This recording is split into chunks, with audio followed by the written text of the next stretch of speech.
Like, you guys are just always raising your voices, yelling, complaining if things go bad. Why didn't we just do this instead? Why didn't you do that? If I'm not saying anything, is this situation not changing? I don't see why this would cause us to argue. If Kindred is bought here, they lose mid-tower. The problem is that you're just complaining in the game. Are you still being Impact being aggressive here? Because you guys are not having the same call. Because you want to push mid, but if you push mid, then we're just all gonna die. Scrims, we weren't performing well. We weren't improving as fast as like we had hoped. We had a lot of arguments. We had a lot of just like conflicting moments. Hard to say like whether winning or losing is better, but we were losing a lot.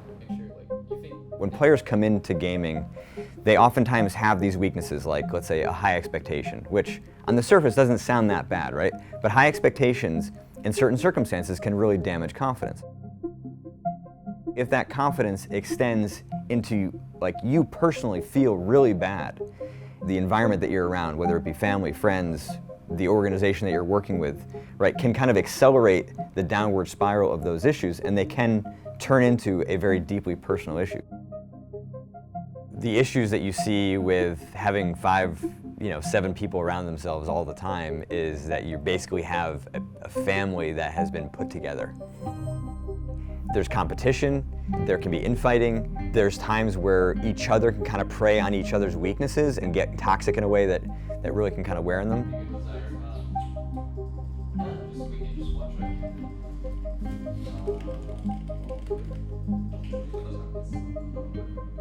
The challenge for me is helping all of them understand what those weaknesses are and really embracing them, embracing the opportunity.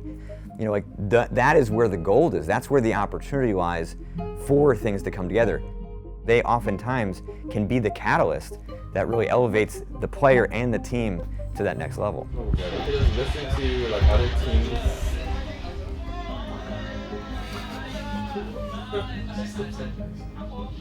I think Jared does a good job dissecting the psychology of the team. He can like shift the way that we view certain events. How can we take the conflict that we have and turn it into like better results? I was probably the most argumentative person on the team. I think arguing is really helpful for both the person who initiated it and also the person who's being challenged. I think conflict just leads to growth.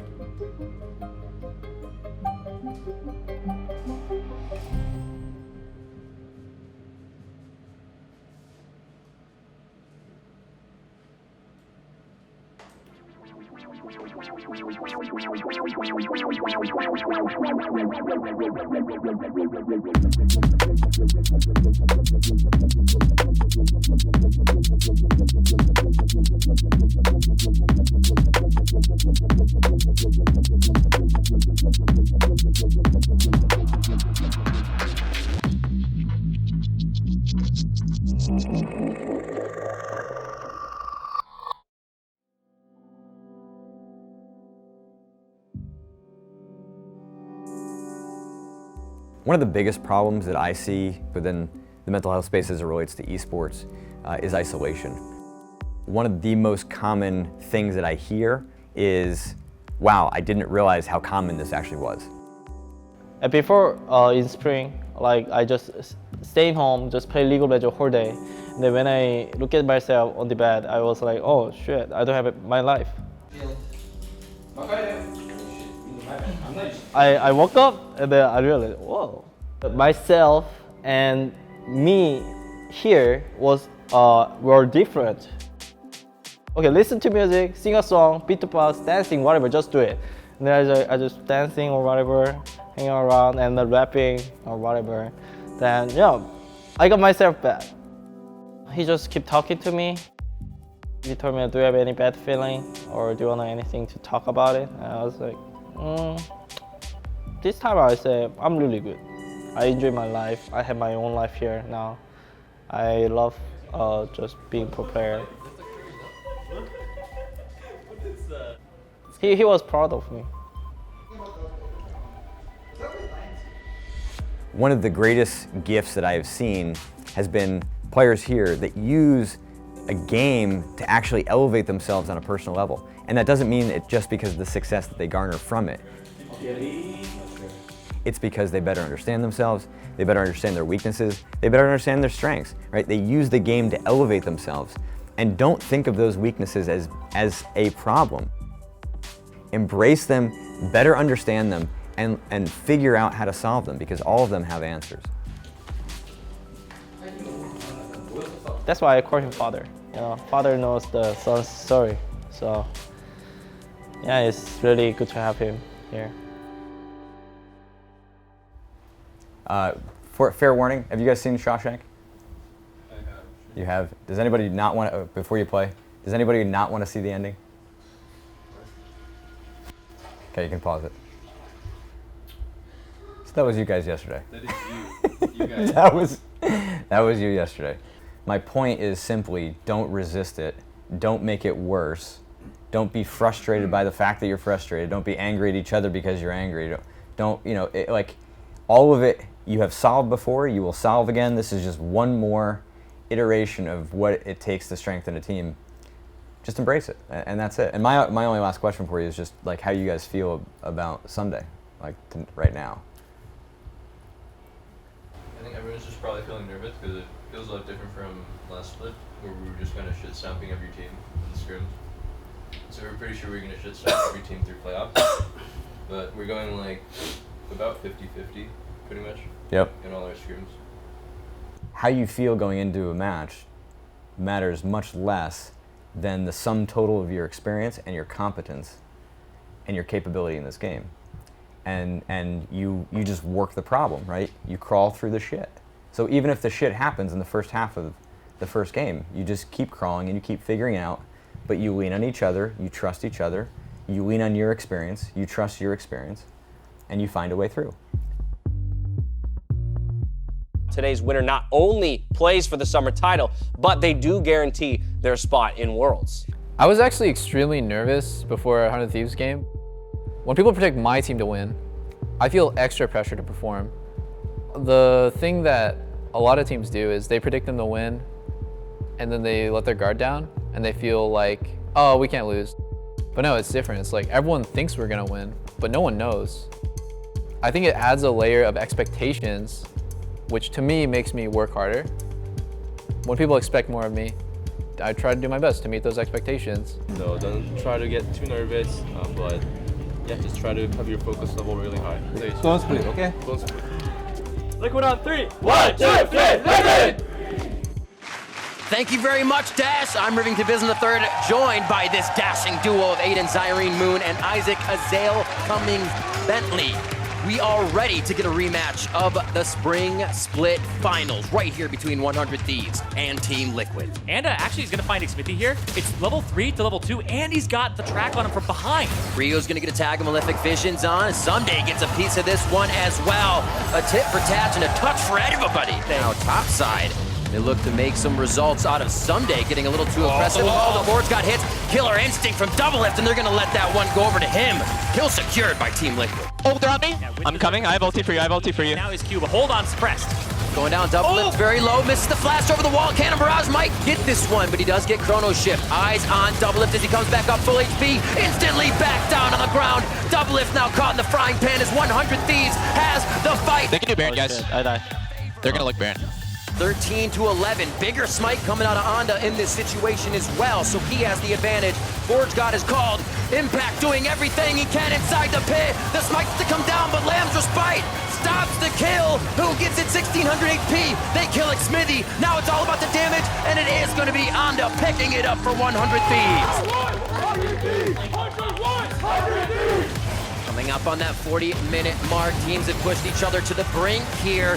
Curtain call is open to disrupt and cause chaos on Team Liquid. Seeing Onda in the front, trying to get the Lamb's Respite down the spike game. Xmithie takes the last shot. Deadly Flourish almost hits him. He's got to get out of there, but it's going to be Onda's. They smite Elder. That's going to be a double dragon buff for them, and now they are going to take down Impact with the rest of Team Liquid chasing Pobelter and the rest of the team out. This could be the game here, Riv. They got the Elder, they have the minion wave, and they're gonna look to end it. Nexus turrets are down. Nexus and the prize in their eyes, and they pick the first lock on Team Liquid. My bad, guys. Figured out throughout that matchup, having her collar in the bottom lane drew a little bit of love around the map. but like I think on our side, I don't care about them, but I think on our side, when I'm that far ahead, we should be able to get something done. We shouldn't be giving Dragons and not being able to take top tier 1.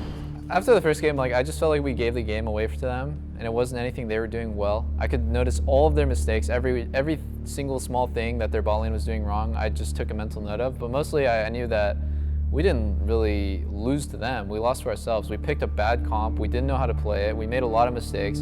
We just gave it away. I gave it away too. Like I threw. I knew that like it was nothing good that they were doing. It was all on us. So you know, when it's like that, I know that it's fine, and we can move on to the next game. I think that was weird. You know, like I was pretty sure they don't have synergy.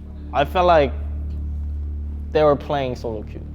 So in solo queue last year I was rank 1. You know, I have been rank 1 every single time. So if you play like solo queue, you know, in solo queue I'm super god. So Coming into game 2. Let's see who can take the next game on the Rift. Xmithie throws down the stopwatch. They're trying to enter in, but they're all funneled to the same spot as they lose Xmithie. Olleh's going low as they grab blue buff. Whoa. The slow coming in. Ricard is squished. You want blue? Take a blue! With the blue buff. Gets the charm, but Doublelift is already inside Olleh's stomach with the Devour. What a great cannon barrage. 100 Thieves are sent into chaos, and they don't know how to get this heist back at this point. Impacts onto Aframu as he thought he had a flank escape. Pobelter looking to finish this last kill out. TL should have done it here. Looks like it's going to be all time. Word. On the foul, he goes down to ace. And Team Liquid as they take game 2 over 100 Thieves. I love that inner feeling. You know, like you think like maybe you can lose or you can win. You're not sure, but you are going to do something. Clint. Whoa, the hook! Hey, let's go!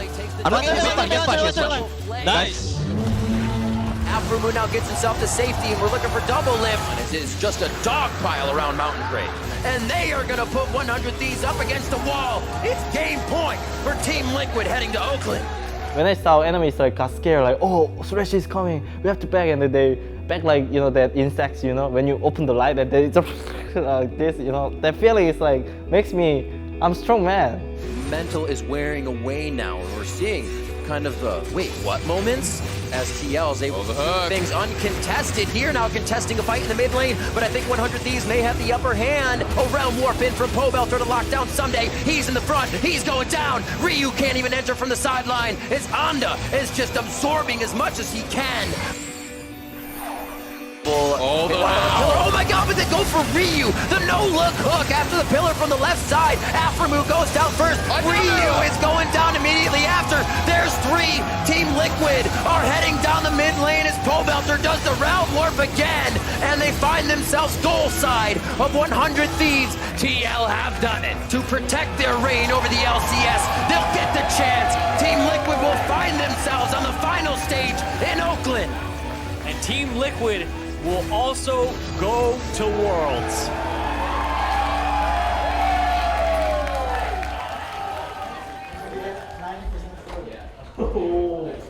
Yeah, good job. Today. This is Team Liquid Yeah, first. this is Team Liquid. Yes. We're going to Worlds. Steve's first Worlds. Thank you. But before that, we need to play Cloud9 in the finals. We want to win this shit. We want C9 and TSM playing Pobelter. That's my turn. Yeah. All right. Yes. Good job, guys. Good job.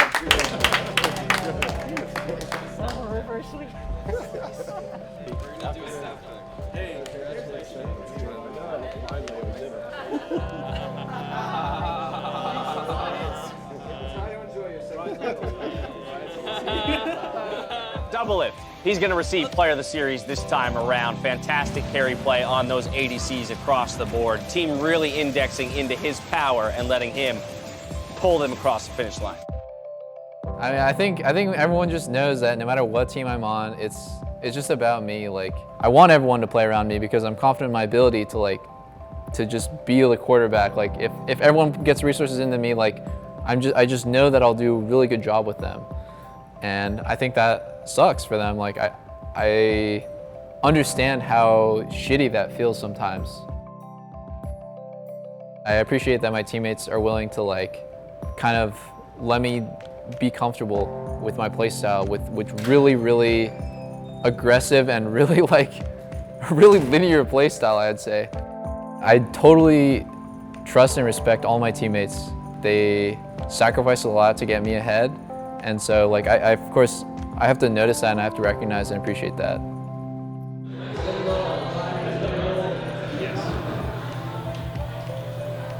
Every time I go here, I get the same thing: the Chilean sea bass and some meat. I only came for the sea bass, not the team bonding. First time to Worlds, I appreciate it. We're gonna kick some ass. Win. Cheers! Let's go, Liquid! Cloud9's really good, really good.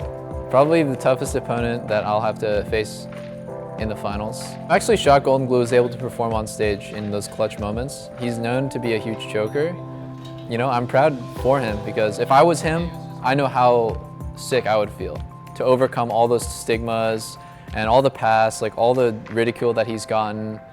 It feels really good. So he's probably riding on a high right now, and that's awesome, but you know, I have to shut him down, so that's what I'm gonna do. Again. It's time to prove again.